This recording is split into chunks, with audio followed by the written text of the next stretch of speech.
Hello student, myself Anand Vedi welcome you all to the e-learning platform of St. Michael Academy, Betia. Dear students, we had started class 10 history chapter Nationalism in India. Today we are going to study the next part of this chapter. 3.2 How participants saw the movement. इस movement के participants ने इस movement को कैसे देखा? Let us now look at different social groups that participated in the civil disobedience movement. तो आइए देखते हैं उन डिफरेंट ग्रुप्स को जिन्होंने इस मूवमेंट में पार्टिसिपेट किया था and why they join the movement. उन लोगों ने इस मूवमेंट को क्यों ज्वाइन किया था? व्हाट वर देयर आइडियाज, उनके आइडियाज क्या थे और what was the meaning of Swaraj for them, उनके लिए स्वराज का मीनिंग क्या था? In the countryside, rich peasants communities like Patidars of Gujarat and Jats of Uttar Pradesh were active in movement.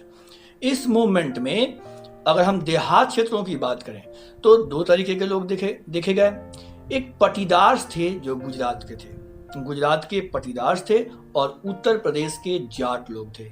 ये लोग काफी एक्टिव थे इस मूवमेंट में। Being producers of commercial crops, ये लोग कौन थे? तो ये लोग कमर्शियल क्रॉप्स के प्रोड्यूसर्स थे। They were very hard hit by trade depression. इन लोगों को ट्रेड डिप्रेशन यानी व्यापारिक डिप्रेशन का बहुत बड़ा असर पड़ा था।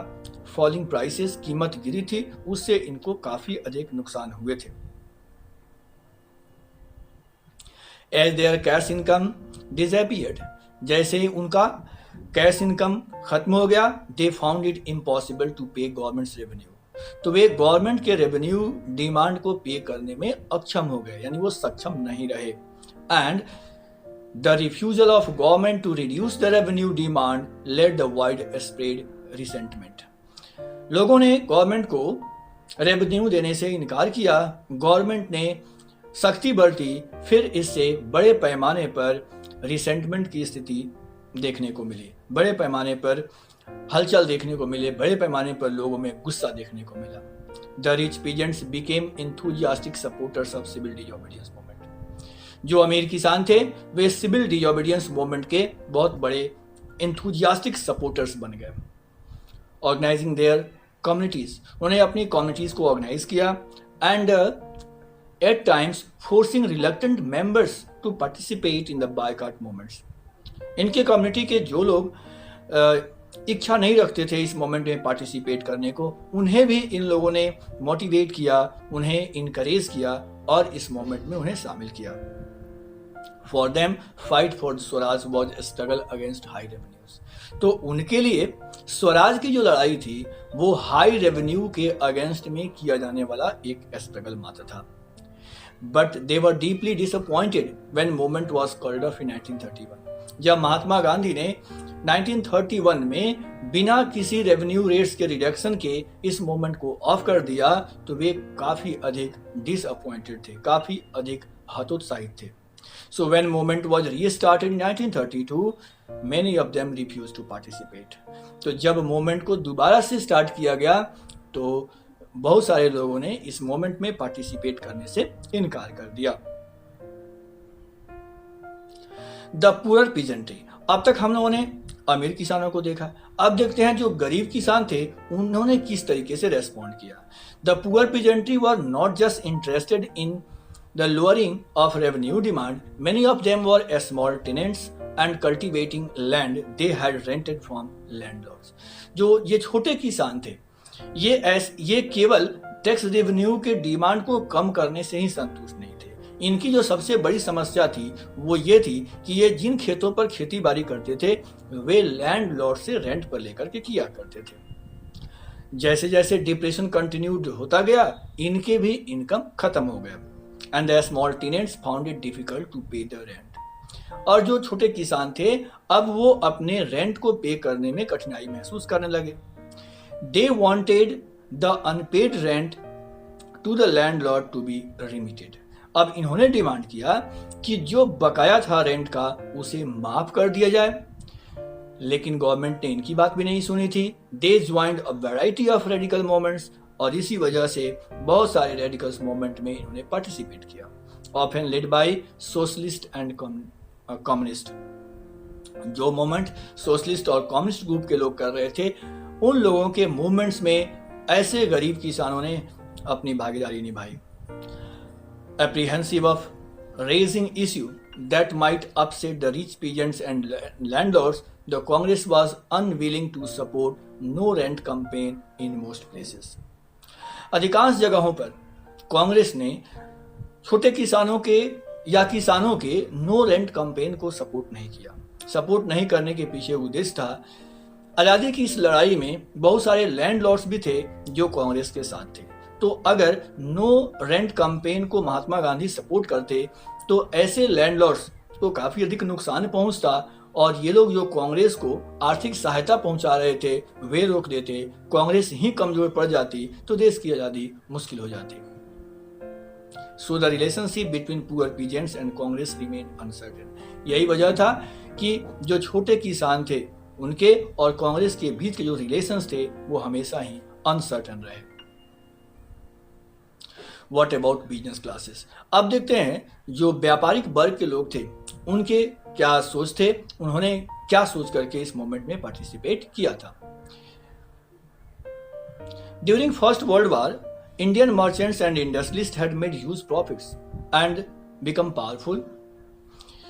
फर्स्ट वर्ल्ड वॉर में चूंकि यहाँ के जो इंडस्ट्रीज थे उन्हें काफ़ी लाभ पहुंचा था। उन्होंने देखा था कि जब अंग्रेजों के द्वारा सप्लाई बंद हो जाती है तो कैसे इनके व्यापार फलते फूलते हैं। इसलिए उन्होंने महसूस किया था कि जब अंग्रेज हमारे देश से चले जाएंगे तो इनका व्यापार काफ़ी विकसित हो जाएगा, इन्हें व्यापार करने में किसी प्रकार की कोई बाधा नहीं पहुंचेगी। तो इसी उद्देश्य से इन्होंने इस मूवमेंट में पार्टिसिपेट किया था। उनका मानना था कि स्वराज से उनके बिजनेस का एक्सपेंशन होगा।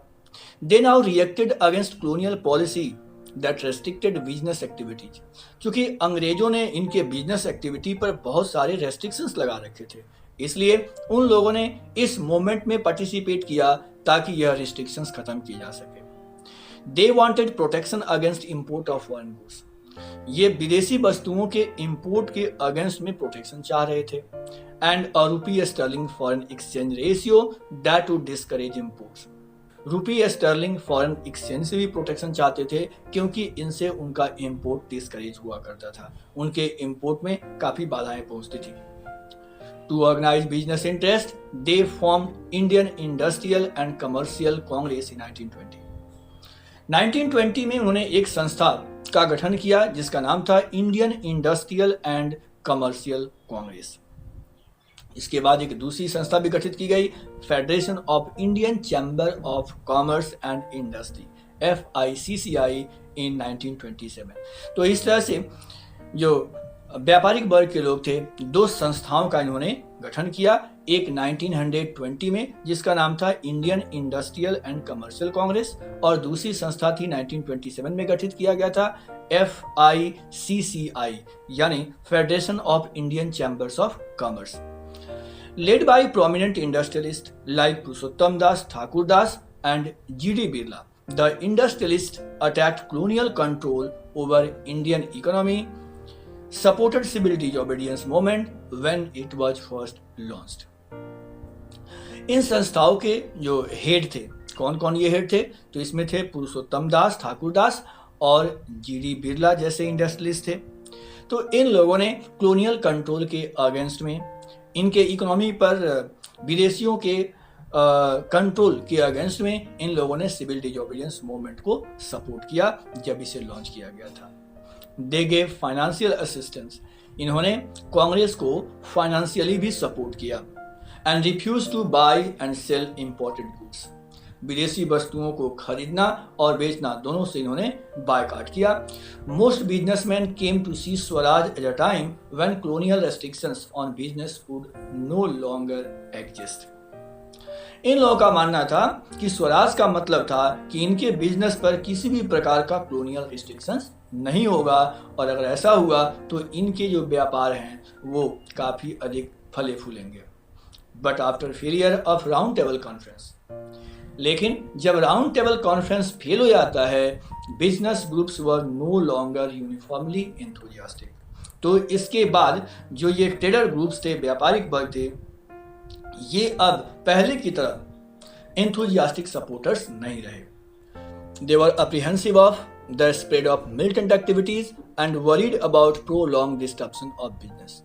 ये लंबी चल रही मिलिटेंट एक्टिविटीज से और डिस्टर्बेंस से काफ़ी अधिक सशंकित थे, काफ़ी अधिक डरे हुए थे. इनसे उनका बिजनेस काफ़ी अधिक प्रभावित हो रहा था. As well as of growing influence of socialism among the younger members of Congress. और कांग्रेस के जो मेंबर्स थे, यंगर मेंबर्स थे, उनमें जो सोशलिज्म की भावना बढ़ रही थी, इससे भी इन्हें काफ़ी अधिक चिंता हो रही थी. The industrial working classes did not participate in civil disobedience movement in large numbers except in Nagpur regions. Industry में काम करने वाले वर्कर्स इस मूवमेंट में पार्टिसिपेट नहीं किए थे, आपको नागपुर को छोड़ करके, क्योंकि नागपुर के लोगों ने इसमें काफ़ी बेहतर ढंग से पार्टिसिपेट किया था. As the industrialists came closer to Congress, चूंकि इंडस्ट्रियलिस्ट कांग्रेस से काफी क्लोज थे, वर्कर्स स्टेड अलूफ. तो जो वर्कर्स थे ये कांग्रेस से दूर रहे. But in spite of that some workers didn't participate in civil disobedience movement. कुछ वर्कर्स थे जो सिविल डिसोबीडियंस में पार्टिसिपेट नहीं किए, वहीं कुछ वर्कर्स थे जिन्होंने पार्टिसिपेट किया. Selectively adopting some of the ideas of Gandhian programme. लोगों ने अपनी इच्छा से गांधीयन प्रोग्राम को सेलेक्ट किया और उसमें उन्होंने इंथुजियास्टिकली सपोर्ट किया. Like boycott of foreign goods, जैसे फॉरेन गुड्स का बायकॉट करना, as a part of their own movements against low wages, कम मजदूरी के अगेंस्ट में विरोध करना, एंड पुअर वर्किंग कंडीशन के अगेंस्ट में विरोध करना. There were strikes by railway workers in 1930 and dock workers in 1932. In workers के द्वारा स्ट्राइक किए गए थे 1930 में रेलवे वर्कर्स के द्वारा और 1932 में डॉक वर्कर्स के द्वारा स्ट्राइक भी किए गए. In 1930, thousands of workers in Chotnagpur mines wore Gandhi caps and participated in the protest rallies and boycott campaigns. 1930 में हजारों की संख्या में वर्कर्स गांधीयन कैप यानी महात्मा गांधी की जो टोपी थी उसको पहने और जो माइंस के वर्कर्स थे, इन लोगों ने प्रोटेस्ट में पार्टिसिपेट किया, रैली में इन लोगों ने भागीदारी निभाई. Congress was reluctant to include workers demand. Congress workers की डिमांड को शामिल करने की इच्छा नहीं रखती थी. कारण वही था, क्योंकि इंडस्ट्रियलिस्ट कांग्रेस के साथ थे, तो अगर वर्कर्स की डिमांड को ये एक्सेप्ट करते तो कहीं ना कहीं इंडस्ट्रियलिस्ट को नुकसान पहुंचता. जो वर्कर्स के मेनली डिमांड थे, ये डिमांड बेटर वेजेस के थे, बेटर वर्किंग कंडीशंस के थे, तो निसंदेह इसमें इंडस्ट्रियलिस्ट वर्ग को नुकसान पहुंचता. तो कांग्रेस अगर इन गरीबों का, इन वर्कर्स का डिमांड अगर उठाती तो इंडस्ट्रियल वर्ग, जो इंडस्ट्रियल क्लास था, वो कांग्रेस से दूर हो जाता और कांग्रेस को काफी नुकसान उठाना पड़ सकता था. इसलिए कांग्रेस ने यह रिस्क नहीं लिया और इन वर्कर्स के डिमांड को न उठा करके ये इंडस्ट्रियलिस्ट क्लास से ही ज्यादा जुड़े रहे. Another important feature of civil disobedience movement was large scale participation of women. Civil disobedience movement की एक सबसे महत्वपूर्ण फैक्ट ये था कि इसमें बड़ी संख्या में महिलाओं ने पार्टिसिपेट किया था. During Gandhi ji salt march, thousands of women came out of their homes to listen to him. Mahatma Gandhi के सॉल्ट मार्च के दौरान हजारों की संख्या में महिलाएं अपने घर से निकलती थीं और महात्मा गांधी के विचारों को सुनती थीं और उनके अनुसार वो रेस्पॉन्ड भी किया करती थीं. They participated in the protest march. महिलाओं ने प्रोटेस्ट मार्च में पार्टिसिपेट भी किया था. मैन्युफैक्चर्ड सॉल्ट को मैन्युफैक्चर किया and picketed foreign clothes and liquor shops. विदेशी क्लॉथ्स की दुकानों को और लिकर शॉप्स की इन्होंने पिकेटिंग भी की थी. Many went to jail. बहुत सारी महिलाएं जेल भी गई थी. In urban areas those women were from high caste family. ये महिलाएं हाई कास्ट फैमिली से हुआ करती थी. In rural areas they came from rich peasants households. देहात क्षेत्रों में जो महिलाएं प्रोटेस्ट कर रही थीं वो अमीर किसानों के घर से हुआ करते थे। Moved by Gandhiji's call, they began to see service to the nation as a sacred duty of women. महिलाओं ने महात्मा गांधी के कॉल पर यह माना कि महात्मा गांधी के माध्यम से यह देश की पुकार है और देश के प्रति यह उनकी पवित्र जिम्मेवारी है कि वे देश के लोगों का साथ लें। Yet this increased public role didn't necessarily mean by radical changes in the way of position of women was visualized. लेकिन इसका मतलब ये नहीं था कि महिलाओं के जो ट्रेडिशनल फॉर्म समाज में देखने को मिलता था उसमें कोई बदलाव हुआ। Gandhi ji was convinced that it was the duty of women to look after their home and health. Mahatma Gandhi का मानना था कि महिलाओं का जो काम है वो घर की देखभाल करना है, घर के सभी मेंबर्स के स्वास्थ्य की देखभाल करना उनकी जिम्मेवारी है। एक अच्छी माँ बनना और एक अच्छी पत्नी बनना एक महिला की जिम्मेवारी होती है, ऐसा महात्मा गांधी मानते थे। And for a long time, the Congress was reluctant to allow women to hold any position of authority within the organization. Organisation के अंतर्गत महिलाओं को कोई भी बड़ा ओहदा, कोई बड़ा पद लंबे समय तक नहीं दिया गया था। It was keen only on their symbolic presence, यानी महिलाओं का केवल symbolic presence ही यहाँ पर शो किया गया था। Let us come to understand the next topic, 3.3, the limits of civil disobedience. Civil disobedience का लिमिट्स, यानी इस पार्ट में हम ये समझने की कोशिश करेंगे कि वे कौन कौन से लोग थे, कौन कौन से समुदाय थे, या वो कौन सा क्षेत्र था जिसने सिविल डिसओबीडियंस मूवमेंट में पार्टिसिपेट नहीं किया था। Not all the social groups were moved by the abstract concept of Swaraj. Swaraj के कंसेप्ट से भारत के सभी लोग प्रभावित नहीं हुए थे, और ऐसा ही एक ग्रुप था अनटचेबल्स का। Such group was untouchable. Untouchable यानी दलित, who from around 1930s had began to call themselves as Dalit or oppressed. जो 1930s के आसपास से ही अपने आप को दलित या ऑप्रेस्ड बता रहे थे। For long, Congress had ignored Dalits for the fear of offering Sanatanis, the conservative high caste Hindus. But Mahatma Gandhi declared that Swaraj would not come for 100 years if untouchability was not eliminated. Congress ने untouchables के demand पर भी विशेष रूप से ध्यान नहीं दिया।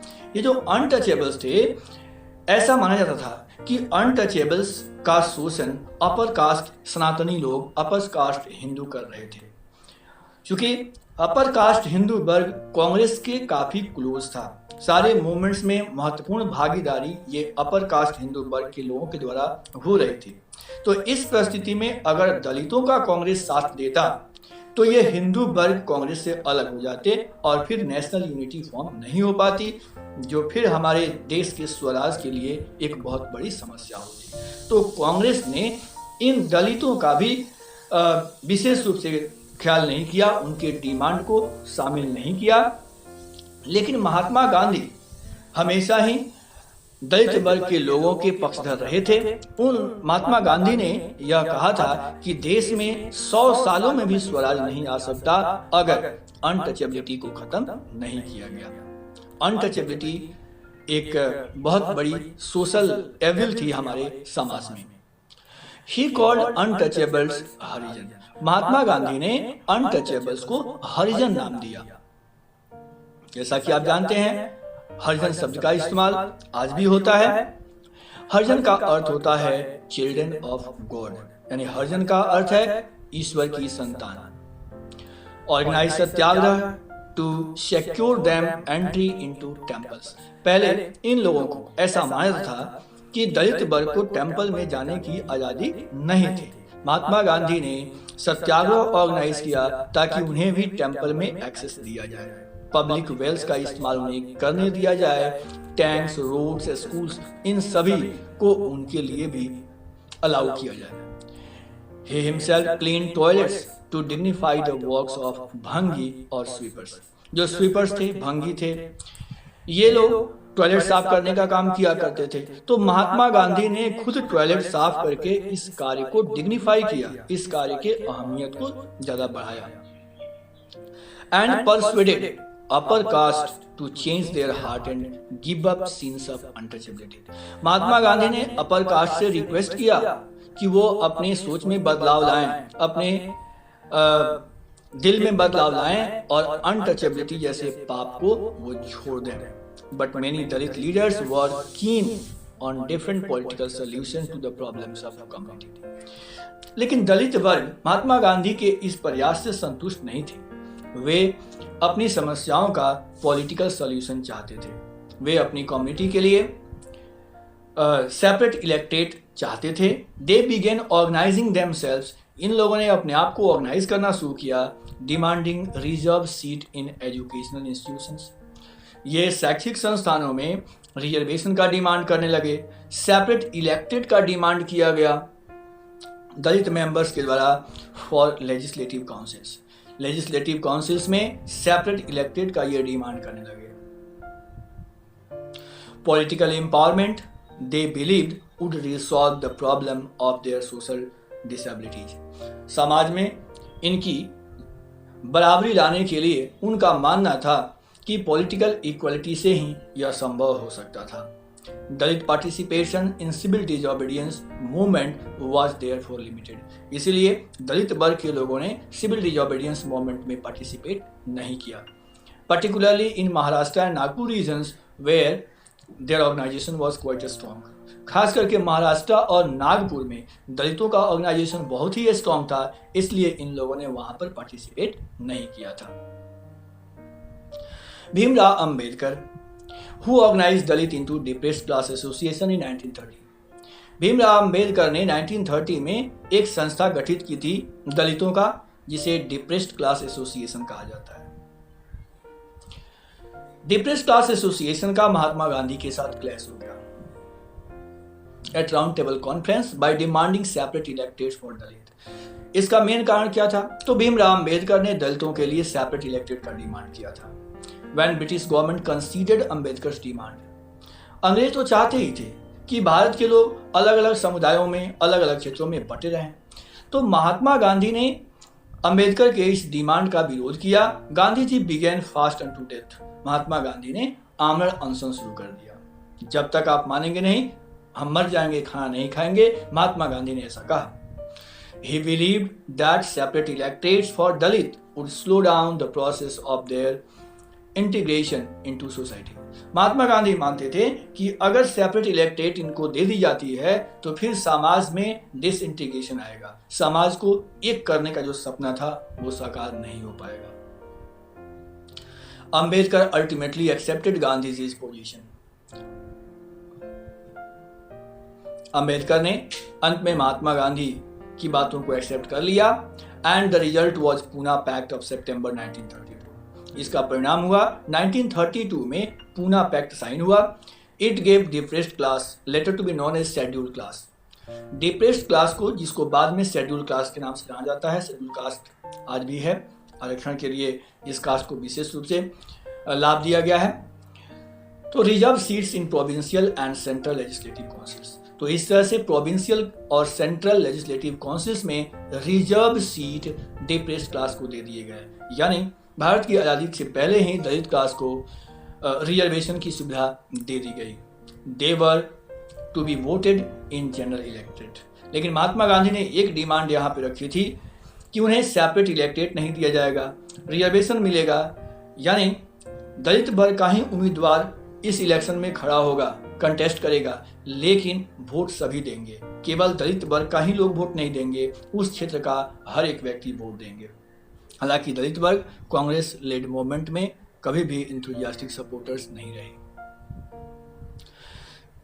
Some of the Muslim political organizations in India were also lukewarm in their response to civil disobedience movement. एक और ग्रुप जो सिविल डिसओबीडियंस मूवमेंट में पार्टिसिपेट नहीं किया था वो था मुस्लिम वर्ग का ग्रुप। कई मुस्लिम लोगों का पॉलिटिकल ऑर्गेनाइजेशन हुआ करता था और ये सिविल डिसओबीडियंस के कॉल पर काफी ल्यूकवार्म थे। ल्यूकवार्म का मतलब होता है बहुत कम रेस्पॉन्स देना। After the decline of non-cooperation Khilafat movement, a large section of Muslims felt alienated from the Congress. Non cooperation खिलाफत मूवमेंट के डिक्लाइन के बाद, इसे समाप्त हो जाने के बाद, बड़े संख्या में मुस्लिम वर्ग के लोगों ने अपने आप को कांग्रेस से अलग महसूस करना शुरू किया. From the mid-1920s, Congress came to be more visibly associated with openly Hindu religious nationalist group like Hindu Mahasabha. इनका ये मानना था कि कांग्रेस हिंदू वर्ग से अधिक करीब था. जैसे हिंदू महासभा था, ये हिंदुओं का रिलीजियस नेशनलिस्ट ग्रुप हुआ करता था, इससे कांग्रेस काफ़ी करीब था. तो भारत में हिंदू और मुस्लिम के बीच काफ़ी तकरार हुआ करते थे, इनके बीच काफ़ी डिस्प्यूट हुआ करते थे. तो चूंकि हिंदू वर्ग कांग्रेस के करीब था, मुस्लिम अपने आप को इससे दूर रखे. As relations between Hindu and Muslim worsened, each community organized religious procession with militant forever provoking Hindu-Muslim communal clashes and riots in various cities. तो बहुत सारे सिटीज़ में हिंदू मुस्लिम राइट्स होने लगे, अलग अलग समुदाय बनने लगे, अलग अलग रिलीजियस ग्रुप बनने लगे, और उसका परिणाम क्लैशेस और राइट्स के रूप में देखा गया. Every right deepened the distance between two communities. जब भी कभी राइट हुआ करता था, हिंदू और मुस्लिम के बीच का जो दूरी थी वो और बढ़ जाया करती थी. The Congress and Muslim League made effort to negotiate an alliance. Congress और मुस्लिम लीग ने यह प्रयास किया कि निगोसिएशन बन जाए. Specially 1927 it appeared that such unity could be forged. ऐसा लगा कि 1927 में हिंदू और मुस्लिम के बीच इस तरह की यूनिटी बन जाएगी. The important difference were over the questions of representation in future assembly. जो मेन मुद्दा था हिंदू मुस्लिम कम्युनिटीज के बीच विरोधाभास का, वो था फ्यूचर असेंबली में रिप्रेजेंटेशन का प्रश्न, यानी किसको कितने सीट्स दिए जाएंगे इसके लिए. तो that were to be elected Muhammad Ali Jinnah. Muhammad Ali Jinnah, one of the leader of Muslim League, was willing to give up the demands of separate electorates if Muslims were assured reserved seats in Central Assembly and representation in proportion to population in Muslim-dominated provinces Bengal and Punjab. तो जिस तरीके से भीमराव अम्बेडकर ने दलित cast association के लिए separate elected का demand किया था, वैसे ही यहाँ पर मोहम्मद अली जिन्ना ने भी सेपरेट इलेक्टेड का डिमांड किया था. हालांकि बाद में वो इस बात के लिए राजी हो गए कि अगर उन्हें भी सीट रिजर्वेशन दिया जाता है सेंट्रल असेंबली के इलेक्शन में, तो वे अपने डिमांड के साथ कॉम्प्रोमाइज़ कर सकते हैं. उनका डिमांड था कि जिस एरिया में मुस्लिम अधिक संख्या में है, यानी मुस्लिम बहुल क्षेत्रों में जो पंजाब था और बंगाल था, इन क्षेत्रों में उनके पॉपुलेशन के आधार पर सीट रिजर्व दिया जाए, तो वो अपने सेपरेट इलेक्टेड के डिमांड को कंप्रोमाइज कर सकते हैं, उन्हें छोड़ सकते हैं. Negotiations over the representation continued, but all hope of resolving this issue at all parties conference in 1928 disappeared when M.R. Jaikar of Hindu Mahasabha strongly opposed efforts at compromise. एक बार ऐसा लगा कि निगोसिएशंस इनके बीच हो सकता है, लेकिन ये सारी उम्मीदों पर पानी फिर गया उस समय जब ऑल पार्टीज कॉन्फ्रेंस चल रही थी 1928 में. यहाँ पर हिंदू महासभा के एक लीडर थे M.R. जयकर. M.R. जयकर ने स्ट्रांगली अपोज किया और कहा कि वो किसी भी शर्त पर मुसलमानों के साथ कोई कंप्रोमाइज करना नहीं चाहते, वो कभी कंप्रोमाइज नहीं करेंगे. तो हिंदू मुस्लिम के बीच यूनिटी की जो एक उम्मीद लगी थी वो भी खत्म हो गई. When civil disobedience movement started, there was thus an atmosphere of suspicion and distrust between communities. जब सिविल डिसोबीडियंस मूवमेंट देश में चल रहे थे, तो अलग अलग समुदायों के बीच में अविश्वास की भावना थी. एक दूसरे पर लोग संदेह की दृष्टि से देख रहे थे. कांग्रेस में भी यूनिटी का अभाव था. बहुत सारे कम्युनिटी अपने आप को कांग्रेस से अलग महसूस कर रहे थे और इस तरह से मुस्लिम वर्ग विशेष रूप से कांग्रेस से अपने आप को अलग महसूस कर रहे थे. Many Muslim leaders and intellectuals expressed their concern about the status of Muslim as a minority within India. कई मुस्लिम लीडर्स ऐसे थे जिनको हिंदू मेजोरिटी के बीच मुसलमानों के अस्तित्व पर ही खतरा महसूस हो रहा था। उनका मानना था कि हिंदू मेजोरिटी के साथ वो सर्वाइव नहीं कर सकते थे, इसलिए उन लोगों ने सेपरेट इलेक्टेड का डिमांड किया था, अलग अपना क्षेत्र बनाने का डिमांड किया था। ये डिमांड देश की आज़ादी तक चली और आप जानते हैं 1947 में जब देश आज़ाद हुआ तो आखिरकार हिंदू मुस्लिम में बंटवारा हो ही गया और पाकिस्तान और बांग्लादेश, हालांकि जो पहले पाकिस्तान ही था, भारत 3 हिस्से में बट गया। 2 हिस्सा पाकिस्तान बना, एक हिस्सा हमारा इंडिया यानी हिंदुस्तान बना। तो ये जो सेपरेट इलेक्टेड के डिमांड थे, जो देश में बंटवारे के डिमांड थे, ये बहुत पहले से चल रहे थे। मुस्लिम वर्ग के बहुत सारे लीडर्स थे जिसमें मोहम्मद अली जिन्ना सबसे आगे थे। इन्होंने हमेशा ही सेपरेट इलेक्टेड की डिमांड की थी। इनका मानना था कि वो हिंदू मेजोरिटी के साथ नहीं रह सकते। अगर वो हिंदुओं के साथ रहेंगे तो उनका कल्चर, उनकी आइडेंटिटी, ये सभी खत्म हो जाएगी। उन्हें हिंदुओं की मेजोरिटी को एक्सेप्ट करना पड़ेगा।